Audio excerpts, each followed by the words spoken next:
Sudah cukup.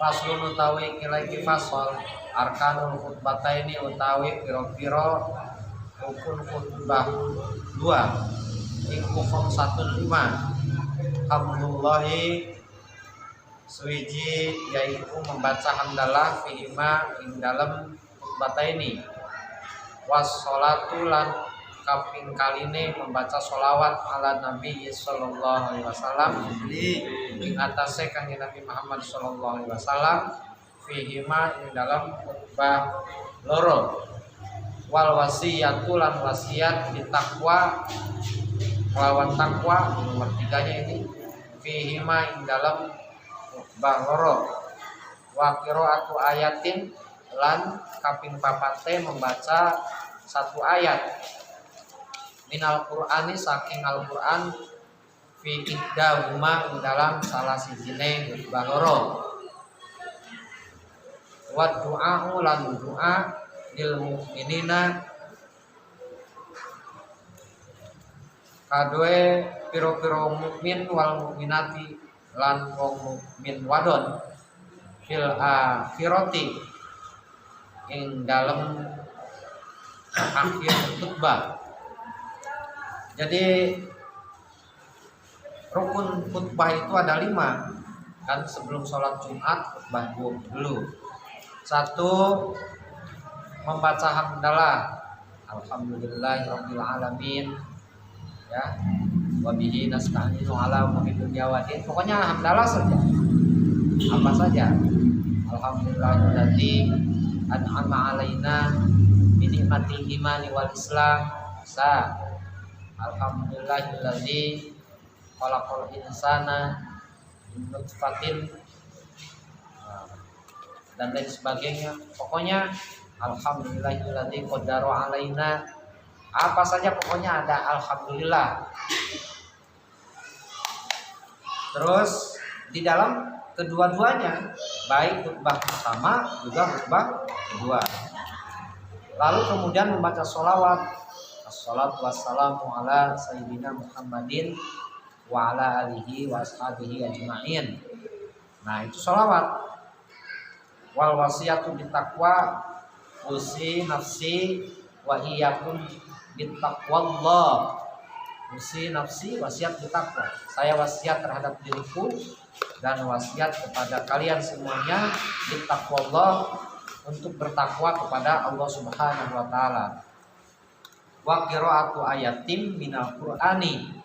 Lalu kemudian membaca satu ayat pun cukup daripada Al-Qur'an. Qala Allah Ta'ala fi kitabihil karim. A'udzu billahi minasyaitonir rajim. Wa anfusakum wa ahlikum nar, misalnya seperti itu ya. Atau qul huwallahu ahad, seperti itu. Cukup itu seperti itu. Qul huwallahu ahad. Cukup. Terus amma ba'da. Lalu kemudian barakallahu li wa lakum fil Qur'anil karim wa nafa'ani wa iyyakum bima fihi ya min dzikril hakim taqabbalallahu minna wa minkum tilawatahu innahu huwas samiul alim. Udah cukup duduk antara khutbah 1 dan khutbah 2. Tidak pakai terjemahan ya cukup. Karena rukun khutbah itu ya seperti itu. Rukun itu cukup seperti itu, walaupun tidak ada terjemahan, walaupun tidak ada bahasa Indonesianya, itu cukup. Makanya khutbah itu ya tidak perlu lama-lama sebenarnya. Lalu kemudian bahasa Arabnya saja sudah cukup. Kalau ingin ngaji ya sekarang itu banyak YouTube dan lain sebagainya. Datang ke majelis taklim kalau ingin ngaji. Yang penting rukun khutbahnya itu cukup. Kalau ceramah tapi rukun khutbahnya tidak ada, yang 5 ini nanti justru tidak sah. Bahasa Indonesianya bagus, pemaparan penjelasannya bagus, menjelaskan. Tapi rukunnya ada yang kelewat, maka itu tidak sah Jumatan. Maka perhatikanlah rukun sebenarnya seperti itu.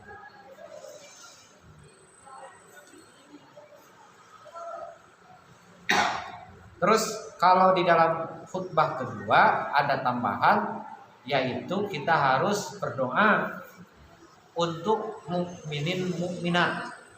Allahumma gfir lil mu'minina wal mu'minat wal muslimina wal muslimat al ahya'i minhum wal amwat.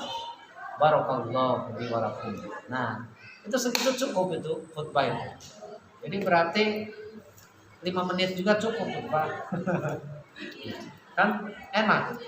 Cepat selesai, kita cepat melakukan kewajiban yang lainnya lagi.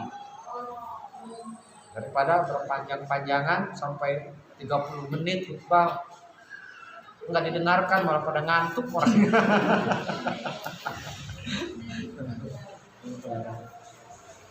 Jadi ya itulah, kalian juga kalau misalnya di satu masjid ada khotib yang uzur tidak datang, ya mestinya berani maju. Sebab sesimpel itu khutbah Jumat itu hanya 5 rukun dan tidak wajib dibahasa Indonesiakan. Yang wajib itu rukunnya ini bahasa Arab walaupun tidak difahami oleh jamaah. Tidak paham jamaah ini terhadap khutbah karena ini semuanya bahasa Arab. Tidak disyaratkan untuk dipahami khutbah itu. Tapi rukunnya yang harus ada. Kalau paham terhadap penjelasan bahasa Indonesia, lalu rukunnya tidak ada, justru itu yang tidak sah.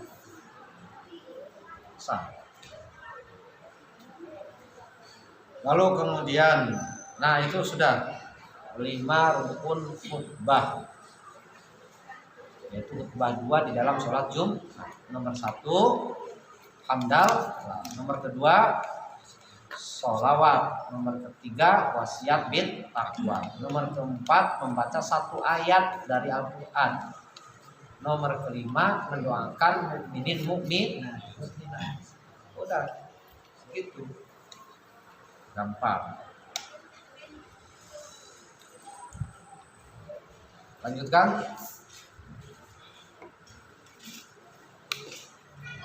Ya, lanjutkan.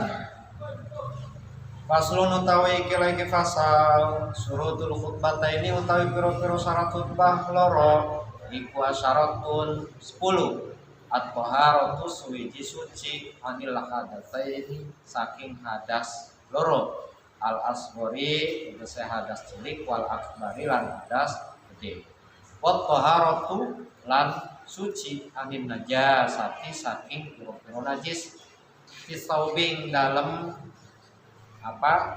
pakaiane, wal badani lan dalam badane, wal makani lan dalam tempate, kasatul aurat lan nutup aurat, wal qiyamu lan ngadep ala qadiri ngatasé wong kang kuasa, wal julusulan dodok baina umain dalam antarane khutbah loro, fauqat makni natis sholati dalam sedure maninahe salat, wal mualatu lan nuli baina umain dalam antarane khutbah loro, wa baina sholati lan dalam antarane salat, wa antakunalan kudu bukti ya khutbah iku bil arabiyyah kelawan bahasa Arab, wa yusmi'a lan memberikan pendengaran ing khutbah loro arba'ina ing wong 40 wong 40, wantan kunalan yento kudu bukti ya khutbah kulluha sakabehane khutbah iku fi waktu zuhri dalam waktu zuhur. Kalau syarat khutbah itu, syarat khutbah 2 ada 10. 1 harus suci dari 2 hadas, baik hadas kecil ataupun hadas besar. Jadi kalau batal khutbahnya ya digantikan, khotibnya batal gantikan sama yang ada di situ, maju sebagai pengganti, langsung begini maju. Siapa ini kira-kira? Makanya kalau Jumat itu wajib statusnya. Di belakang imam itu orang yang mampu khutbah dan imam. Sebab kalau ada udzur nanti khotib itu harus ada yang maju segera. Atau imam ada udzur sedang sholat batal, harus segera digantikan dari belakang. Nah, sekarang kalau yang ngertinya di belakang di sana, orang iso jalannya mau bagaimana? Makanya syarat. Nah, ini bahkan di dalam kitab lain dijelaskan harus ada harus orang yang paham di belakang imam itu. Kalau tidak begitu tidak sah. Sampai seperti itu.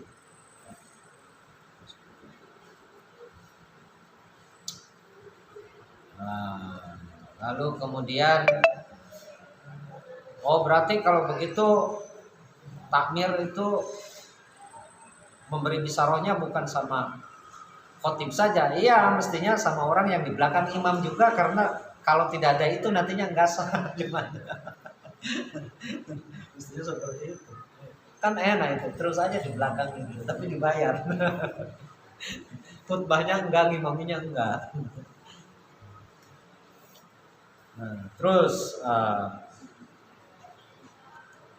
wal akbar dan hadas.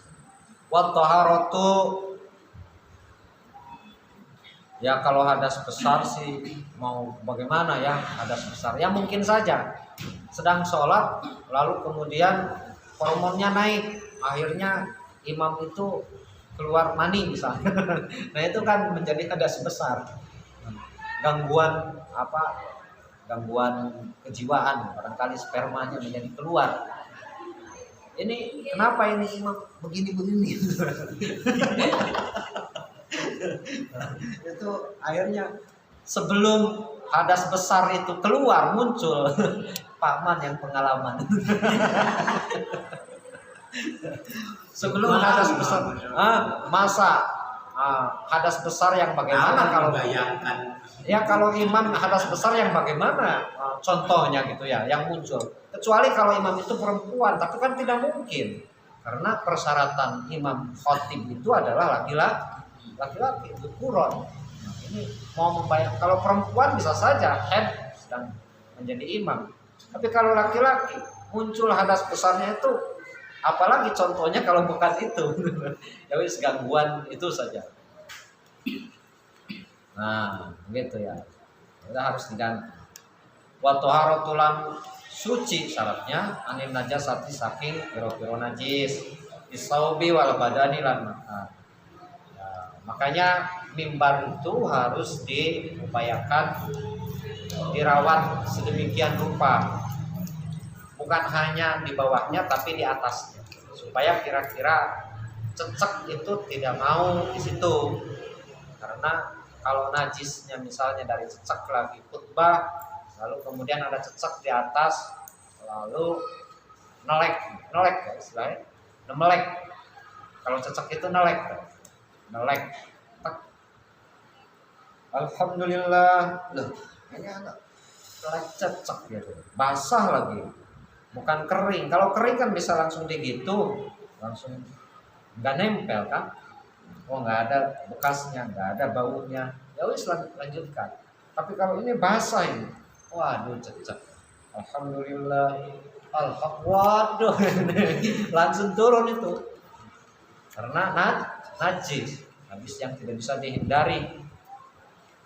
Nah, seperti itu ya. Nah, itu harus diganti karena syarat khutbah itu harus suci dari najis. Wal badani, dan di dalam badannya. Di dalam badannya sedang khutbah, pegang-pegang jerawat, akhirnya keluar darah. Nah, itu akhirnya batal khutbahnya, harus diganti. Karena darah itu najis. Makanya kalau yang lagi penyakit kulit, misalnya gatal-gatal, ya mendingan jangan menjadi khotib, sebab takut sedang menggaruk kedalaman, akhirnya lecet keluar darah. Atau bahkan kadang ada nanah yang kecil-kecil itu, kalau borok istilahnya, terus begini akhirnya keluar darahnya atau nanahnya. Nah itu menimbulkan batal. Lalu kemudian suci dari hadis, dari najis fil makani, yaitu di mimbar. Wasatrul aurati, lan harus ketutup auratnya. Ya, sama dengan sholat. Wal qiyamulan harus berdiri alal qadiri ngatasé wong kang puasa. Jadi syarat, jadi syarat tidak boleh sambil duduk. Kalau khutbah pertama, khutbah kedua juga tidak boleh sambil duduk. Harus berdiri, sama dengan sholat fardu, wajib berdiri. Dan wal julusu, duduk bainahuma, antara khutbah dua. Setelah khutbah satu duduk dulu. Ya. Fauqatul maninatus sholati, di atas untuk maninah, ya, untuk maninahnya sholat agak lama sedikit, seukuran membaca sholawat, seukuran beristighfar, di situ disunahkan berdoa memohon kepada Allah yang banyak sebanyak-banyaknya. Nah, sebanyak-banyaknya itu kalau kita biasa berdoa dalam waktu yang sekejap itu terbayang semuanya permohonan kan. Karena kita biasa berdoa, makanya biasakan berdoa sehingga ketika ada situasi kesempatan yang ijabah doa yang sedikit waktunya, maka di situ kita sudah bisa merangkum seluruh doa yang banyak. Rabbana atina fid dunya hasanah. Hasanahnya itu sudah merangkum berbagai keinginan kita. Hasanah fid dunya. Wa fil akhirati hasanah. Ya. Di akhirat juga sudah terangkum semuanya. Itu ya. Karena kita sudah terbiasa berdoa. Seperti halnya kita takbiratul ihram. Takbiratul ihram kita muqaranah urfi, istiqdor urfi. Jadi saya niat sholat Jumat 2 rakaat menghadap kiblat fardu karena Allah. Lalu kemudian rukunnya semuanya yang 17 kali 2 rakaat masuk semuanya ketika Allahu Akbar. Itu bisa dengan panjang takbir Allahu Akbar. Semuanya masuk. Kalau diucapkan kan lama. Coba kita mengucapkan rukun sholat.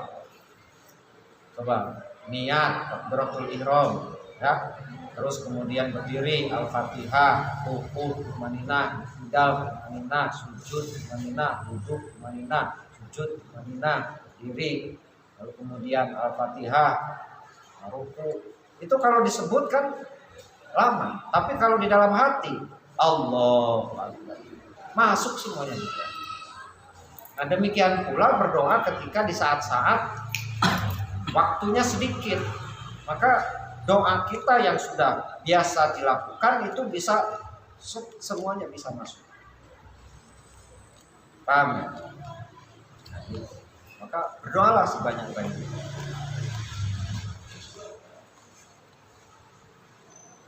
Wal mualatulan terus-terusan bainahuma yang dalam antarane khutbah ke-1 dan khutbah ke-2, wa bainas sholati lan ing dalam antara khutbah dan sholat. Ini harus terus-terusan, jangan diselingi dengan pekerjaan lain kecuali mengucapkan hal yang disunahkan. Misalnya sawwu sufufakum fa inna taswiyatas sufuf min tamamis shalah. Ya nggak apa-apa imam ngomong seperti itu, nggak apa-apa, sunnah seperti itu sampai melihat, menunggu. Sebaiknya dirapikan itu sebelum khutbah. Soft itu sebelum khutbah sudah dirapikan, karena di situ kan ada sholat qobliyah. Kalau kita ini ada sholat qobliyah. Nah di situ sudah dirapatkan, jadi nanti tinggal merapatkan lagi kekurangannya ketika mau melaksanakan sholat Jumat. Nah, seringkali kita menunggu untuk merapatkan dan meluruskan barisan ketika mau sholat Jumat itu kelamaan kalau menunggu rapat, kalau menunggu berbarisnya rapi dan sebagainya kelamaan, jangan terlalu lama, tapi sebelum itu sudah disiapkan terlebih dahulu.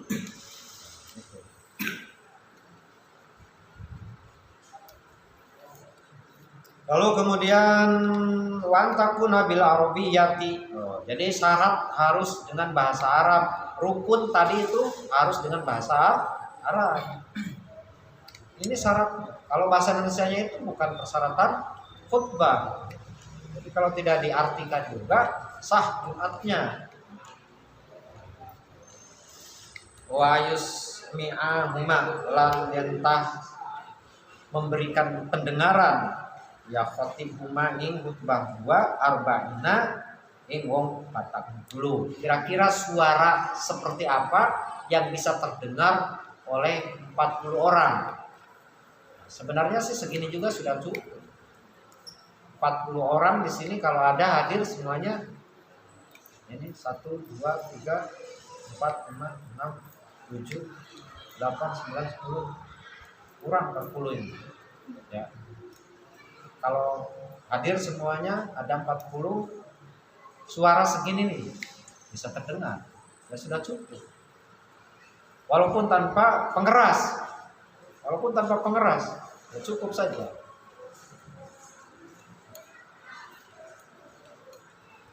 Wantakuna kulluha fi waktu zuhri, lan bukti seluruh khutbah itu di dalam waktu zuhur, ya.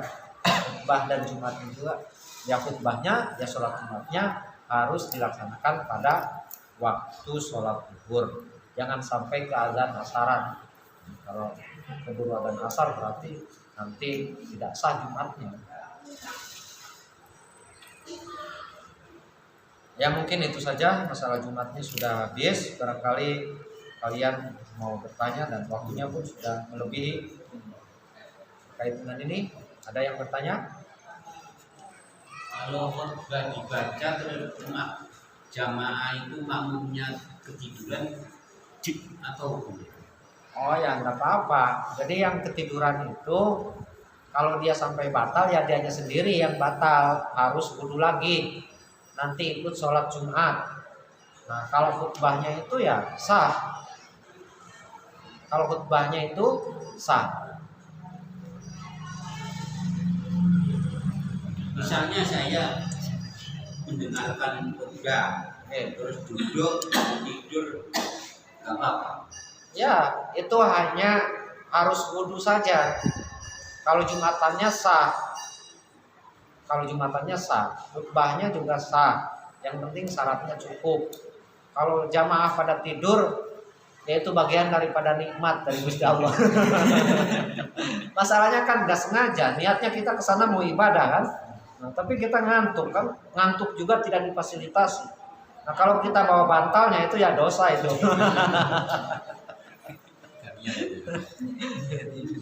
Itu sah saja, apalagi di sini jamaahnya sudah banyak.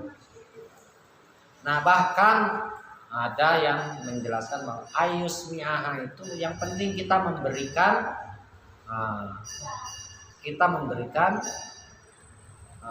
suara untuk 40 orang. Nah, di sini kan sudah lebih dari 40. Yang satu ngantuk, 100 orang mendengarkan, ya nggak apa-apa.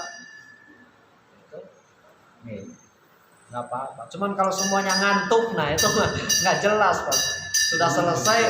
Sudah selesai khutbah, akhirnya imam ini gimana? Nggak ada yang komat, akhirnya komat dewe.